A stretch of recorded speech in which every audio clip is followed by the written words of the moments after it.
जी कोई सुनेहा भाई अमृतपाल सिंह हुणां दा आया जिੱਤ ਤੋਂ ਬਾਅਦ ਸੰਗਤਾਂ ਦੇ ਲਈ।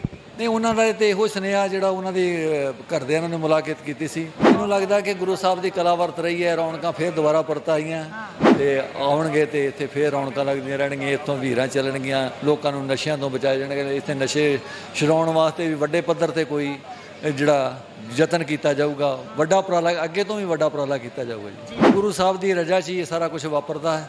ਚਲੋ ਉਹ ਵੀ ਕੋਈ ਸਮਾਂ ਇਹਨਾਂ ਤੇ ਮਾੜਾ ਨਹੀਂ ਕਿਹਾ ਜਾ ਸਕਦਾ ਕਿ ਉਸ ਟਾਈਮ ਤੇ ਉਹਨਾਂ ਨੇ ਬੜੀ ਬਹਾਦਰੀ ਨਾਲ ਇਹਨਾਂ ਦੇ 35-36 ਦਿਨ ਤੱਕ ਇਹਨਾਂ ਨੂੰ ਗੋਠਣੀਆਂ ਲਵਾ ਸਕਦੀਆਂ ਸਰਕਾਰ ਦੀਆਂ।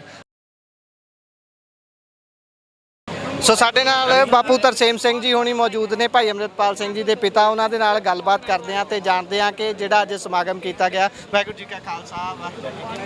ਇਹ ਜੀ ਅੱਜ ਦਾ ਜਿਹੜਾ ਸਮਾਗਮ ਸੀ ਇਹ ਸ਼ਹੀਦਾਂ ਨੂੰ 84 ਦੇ ਸ਼ਹੀਦਾਂ ਨੂੰ ਸਮਰਪਿਤ ਸੀ, ਜਿਨ੍ਹਾਂ ਨੇ ਉਸ ਟਾਈਮ ਤੇ ਹਿੰਦੁਸਤਾਨ ਦੀ ਹਕੂਮਤ ਨੇ ਜਦੋਂ ਅਕਾਲ ਤਖਤ 'ਤੇ ਅਟੈਕ ਕੀਤਾ ਤੇ ਉਹਨਾਂ ਨੇ ਸਾਡੇ ਯੋਧਿਆਂ ਨੇ ਉਹਦਾ ਬੜਾ ਡਟ ਕੇ ਮੁਕਾਬਲਾ ਕੀਤਾ ਤੇ ਹਿੰਦ ਹਕੂਮਤ ਨੇ ਸਾਡੇ ਛੋਟੇ ਛੋਟੇ ਬੱਚਿਆਂ ਤੋਂ ਲੈ ਕੇ ਬਜ਼ੁਰਗਾਂ ਤੱਕ ਬਹੁਤ ਉਹਨਾਂ ਨੇ ਖੂਨ ਵਹਾਇਆ ਤੇ ਸਾਡੀਆਂ ਬਹੁਤ ਸ਼ਹੀਦੀਆਂ ਹੋਈਆਂ।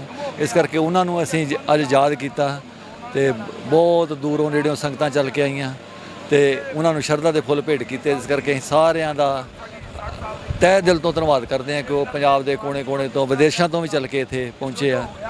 ਬਾਪੂ ਜੀ ਇੱਥੇ ਹੀ ਪੜਾਅ ਲੱਗਦਾ ਸੀ, ਇੱਥੇ ਹੀ ਨਸ਼ਿਆਂ ਤੋਂ ਰਹਿਤ ਕਰਾਇਆ ਜਾਂਦਾ ਸੀ ਨੌਜਵਾਨਾਂ ਨੂੰ। ਹੁਣ ਲੋਕ ਸੰਗਤ ਲੋਚਦੀ ਹੋਊਗੀ ਕਿ ਇੱਕ ਵਾਰ ਮੁੜ ਤੋਂ ਇੱਥੇ ਪੜਾਅ ਲੱਗੇ, ਉਹੋ ਜਿਹੇ ਰੰਗ ਢੰਗ ਸਾਰੇ ਹੋਣ।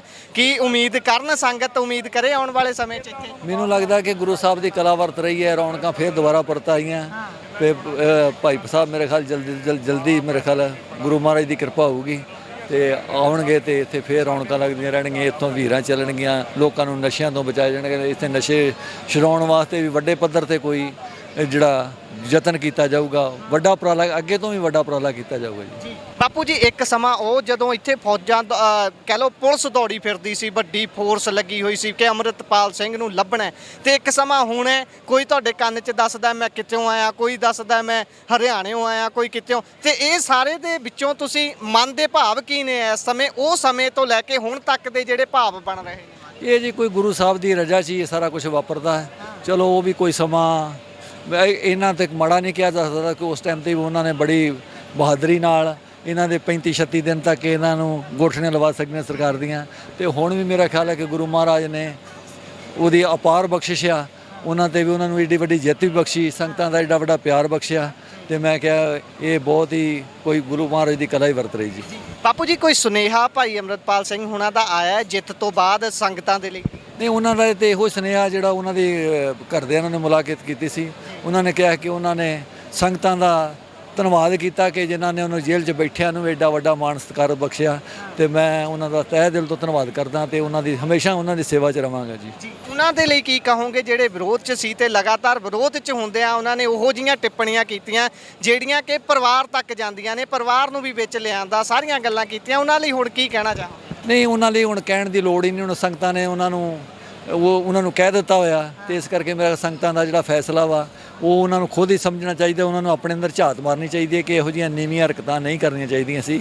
ਚਲੋ ਫਿਰ ਵੀ ਚਲੋ ਸਾਡੇ ਵੱਲੋਂ ਅਸੀਂ ਨੇ ਸਭ ਕੁਝ ਗੁਰੂ ਦੀ ਰਜ਼ਾ 'ਚ ਸਮਝ ਕੇ ਚੱਲੇ ਗਏ ਤੇ ਗੁਰੂ ਨੇ ਸਾਡੀ ਪੈਜ ਰੱਖੀ ਆ ਤੇ ਚਲੋ ਅੱਗੇ ਵੀ ਅਸੀਂ ਉਹਨਾਂ ਦੇ ਗੜੀ ਅਰਦਾਸ ਬੇਨਤੀ ਕਰਦੇ ਹਾਂ ਉਹਨਾਂ ਨੂੰ ਵੀ ਸਮੱਤ ਬਖਸ਼ੇ, ਸਾਨੂੰ ਵੀ ਇਹੋ ਜਿਹੇ ਕੋਈ ਇਲਜ਼ਾਮਬਾਜ਼ੀ 'ਚ ਨਾ ਹੀ ਉਲਝੀਏ ਤੇ ਬਹੁਤ ਵਧੀਆ ਜੀ। ਆਖਰੀ ਦੇ ਵਿੱਚ ਇਹ ਜ਼ਰੂਰ ਚਾਨਣਾ ਪਾ ਦਿਓ, ਭਾਈ ਸਰਬਜੀਤ ਸਿੰਘ ਖਾਲਸਾ ਹੁਣੀ ਵੀ ਜਿੱਤੇ ਨੇ, ਉਹਨਾਂ ਦਾ ਬਾਰੇ ਕੀ ਕਹਿਣਾ ਚਾਹੋਗੇ ਜਾਂ ਉਹਨਾਂ ਨਾਲ ਕੋਈ ਰਾਬਤਾ ਹੋਇਆ ਜਿੱਤ ਤੋਂ ਬਾਅਦ? ਨਹੀਂ ਇਹ ਜੀ ਇਹ ਤੇ ਗੁਰੂ ਸਾਹਿਬ ਦੀ ਅਪਾਰ ਬਖਸ਼ਿਸ਼ ਹੀ ਆ ਜੀ, ਉਹਦੀ ਕਲਾ ਵਰਤੀ ਆ ਤੇ ਉਹਨਾਂ ਨੇ ਜਿਹੜਾ ਇੱਕ ਬੜਾ ਵੱਡਾ ਇਤਿਹਾਸ ਦੁਹਰਾਤਾ ਤੇ ਉਹ ਅਸੀਂ ਸੋਚਦੇ ਕਿ ਉਹ ਵੀ ਬੜੀ ਖੁਸ਼ੀ ਦੀ, ਸਾਡੇ ਵਾਸਤੇ ਵੀ ਬੜੀ ਖੁਸ਼ੀ ਦੀ ਮਾਣ, ਸਿੱਖ ਪੰਥ ਵਾਸਤੇ ਬੜੀ ਮਾਣ ਵਾਲੀ ਗੱਲ ਹੈ ਕਿ ਉਹਨਾਂ ਦੇ ਬਾਪ ਦੀ ਬਹੁਤ ਵੱਡੀ ਕੁਰਬਾਨੀ ਸੀ, ਉਹਨਾਂ ਨੇ ਸਿੱਖ ਕੌਮ ਦੀ ਪੱਗ ਸਿਰ ਤੇ ਰੱਖੀ ਸੀ। ਇਸ ਕਰਕੇ ਸੰਗਤਾਂ ਨੇ ਆਪਣਾ ਜਿਹੜਾ ਫਰਜ਼ ਸੀ ਉਹਨਾਂ ਦਾ ਕਰਜ਼ ਸੀ, ਥੋੜ੍ਹਾ ਬਹੁਤਾ ਉਤਾਰਨ ਦੀ ਕੋਸ਼ਿਸ਼, ਪੂਰਾ ਤਾਂ ਨਹੀਂ ਉਤਾਰਿਆ ਜਾ ਸਕਦਾ ਪਰ ਉਤਾਰਨ ਦੀ ਕੋਸ਼ਿਸ਼ ਕੀਤੀ। ਇਸ ਕਰਕੇ ਸੰਗਤਾਂ ਦੇ ਵੀ ਤਹਿ ਦਿਲ ਤੋਂ ਧੰਨਵਾਦ ਜਿਨ੍ਹਾਂ ਨੇ ਇਹਦੀ ਵੱਡੀ ਲੀਡ 'ਚ ਉਹਨਾਂ ਨੇ ਵੀ ਜਿਤਾਇਆ।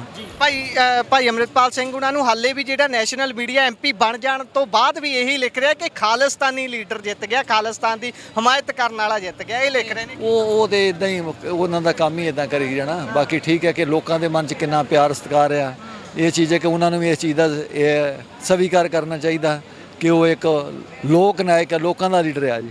ਹਾਂਜੀ, ਅੰਤ ਦੇ ਵਿੱਚ ਕੀ ਸੁਨੇਹਾ ਸੰਗਤਾਂ ਨੂੰ ਤੇ ਇਹ ਕਿਹਾ ਕਿ ਆਪਾਂ ਪਿਆਰ ਮੁਹੱਬਤ ਨਾਲ ਭਾਈਚਾਰਾ ਬਣਾ ਕੇ ਇਹੋ ਜਿਹੀ ਜਿੱਦੀਆਂ ਇਹੋ ਜਿਹੀਆਂ ਖੁਸ਼ੀਆਂ ਕਰਕੇ ਦੂਜੇ ਨੂੰ ਆਪਾਂ ਕੋਈ ਕਿਸੇ ਜਿਹੜੇ ਸਾਡੇ ਵਿਰੋਧੀ ਵੀ ਰਹੇ ਆ ਉਹਨਾਂ ਨਾਲ ਵੀ ਆਪਾਂ ਪਿਆਰ ਸਤਿਕਾਰ ਨਾਲ ਆਪਸੀ ਭਾਈਚਾਰਾ ਬਣਾ ਕੇ ਰੱਖੀਏ।